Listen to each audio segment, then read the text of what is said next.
السلام عليكم، عاملين ايه؟ يا رب تكونوا كويسين وبخير. طبعا احنا في موسم البطاطا، والبطاطا دلوقتي موجودة كتير في السوق، وكمان سعرها رخيص. فتعالوا نعمل مع بعض بيها وصفة حلوة جدا.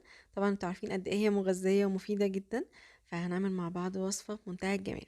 تعالوا يلا نشوف الطريقة. بس الاول لو اول مرة تشوفوني ما تنسوش تعملوا لي سبسكرايب وتفعلوا الجرس علشان يوصل لكم الفيديوهات بتاعتي الجديدة، ولايك وشير كتير لو عجبتكم الطريقة. يلا نسمي الله ونبدأ مع بعض. اول حاجه كده انا معايا كيلو من البطاطا، غسلتها كويس جدا بالفرشه بتاعه الخضار، يعني مخصصاها للخضار. وبعد كده بدات ان انا اقشرها وقطعتها حلقات بالشكل اللي انتوا شايفينه ده. بس اهم حاجه ان انتوا تقطعوها يعني بشكل متساوي علشان خاطر تستوي مع بعض بسرعه. بعد كده هبدا ان انا بقى اضيف بقيه المكونات عليها. معايا كوبايتين من الميه، كمان معايا نص كوبايه من السكر، وهقلبهم بقى كده مع بعض، وهنبدا ان احنا نرفعهم على النار. بعد كده هرفعها على النار واغطي عليها واسيبها تتشرب المية بتاعتها وتستوي كويس جدا. ده هيكون شكلها بعد ما استوت. هضيف عليها حوالي كده نص معلقة صغيرة من الفانيليا. وبعد كده بهرسة البطاطس هبدأ اهرسها كويس قوي، ممكن كمان بشوكة، هي اصلا يعني ناعمة جدا واستوت كويس وشربت المية زي ما انتوا شايفين، فهي ناعمة جدا. ممكن كمان تضيفوا في الوقت دوت مكعب زبدة او معلقة سمنة كبيرة، هتبقى برضو طعمها حلو قوي.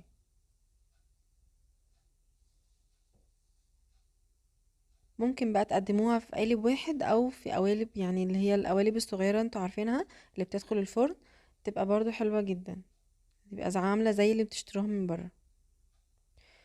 حطيت كده اول الطبقة وسويتها كويس.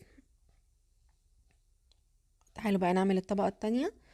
معايا على النار هنا كده هنضيف معلقتين كبار من السمنة، وكمان معلقتين كبار بشكل هرمي كده من الدقيق.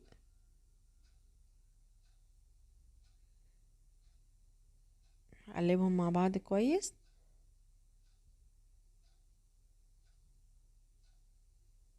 يعني يا دوب كده ياخدوا لون بسيط قوي كده مع بعض.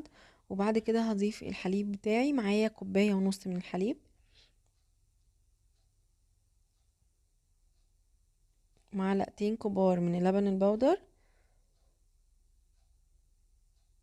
وكمان معايا معلقتين كبار من السكر، وكيس واحد من الفانيليا. هقلب بقى كويس جدا لحد ما البشاميل بتاعي يتقل.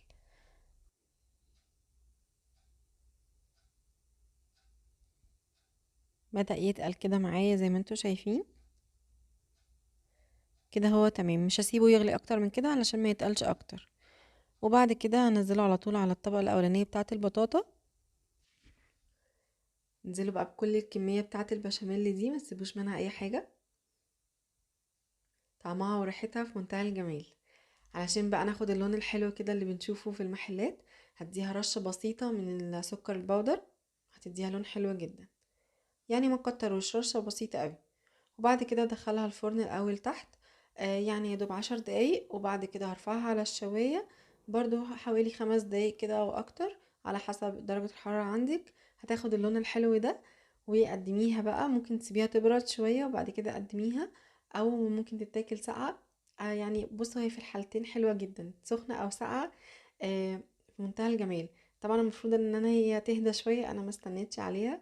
كان لو لما بردت بقى شوية بتبقى الطبقة بتاعة البشاميل كده ماسكة نفسها، وطبقة البطاطا لوحدها، فكان بيبقى شكلها حلو جدا. فزي ما انتوا عارفين بقى انا ما بقدرش استنى في الحاجات دي. فجربوها بقى، انا متأكدة بجد ان هي تعجبكم جدا. يعني تعليقات بقى كتير، اكتبولي في كومنتات كتير وقولولي رأيكم فيها ايه. وجربوها، وكمان لو عجبتكم الطريقة واستفدتوا منها ما تنسوش تعملوا لي لايك وشير.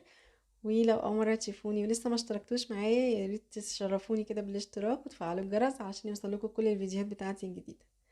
يا رب النهارده الفيديو يكون عجبكم. شكرا جدا لمتابعتكم، وان شاء الله اشوفكم في فيديوهات تانية جديده على خير. مع السلامه.